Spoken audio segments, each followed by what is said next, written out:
இன்னைக்கு நம்ம பார்க்க போகிறது நாவல் பழம் ஜாம். ஃபர்ஸ்ட்டு நாவல் பழத்தை உப்பு போட்டு நல்லா வாஷ் பண்ணி எடுத்துக்கோங்க.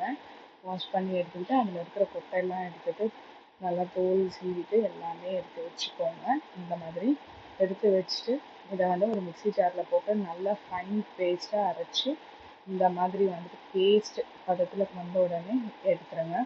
எடுத்துட்டு இப்போது ஒரு பேனில் சிம்மில் வச்சுட்டு இந்த அரைச்சி வச்சிருக்கிற பேஸ்ட்டை எடுத்து அதில் போடுங்க.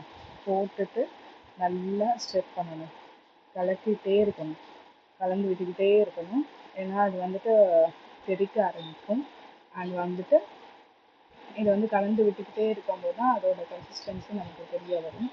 ஸோ இப்போ கலந்து விட்டுட்டு இது கூட நான் நாட்டு சர்க்கரை ஆட் பண்ணுறேன். நாட்டு சர்க்கரை ரொம்ப நல்லதுன்றதுனால நான் நாட்டு சர்க்கரை தான் மோஸ்ட்லி ஆட் பண்ணுவேன்.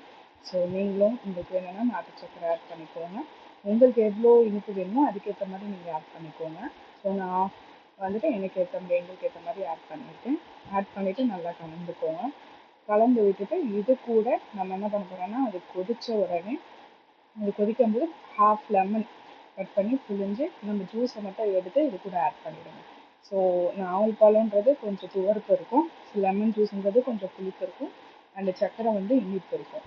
ஸோ எல்லாமே கலந்து இருக்கிற மாதிரி இருக்கும். ஸோ இந்த மாதிரி கன்சிஸ்டன்சிக்கு வர ஆரம்பிக்கும். அது தண்ணி விட்டுக்கிட்டே தான் இருக்கும், ஏன்னா லெமன் ஜூஸ் ஊற்றிருக்கும், சர்க்கரையும் போட்டிருக்கும், இதனால் தண்ணி விட்டுக்கிட்டே இருக்கும். ஸோ அதை நல்லா கலந்து விட்டுக்கிட்டே இருக்கணும். பெருசு பண்ணாமல் சிம்லேயே வச்சு கலந்து விட்டுக்கிட்டே இருக்கணும்.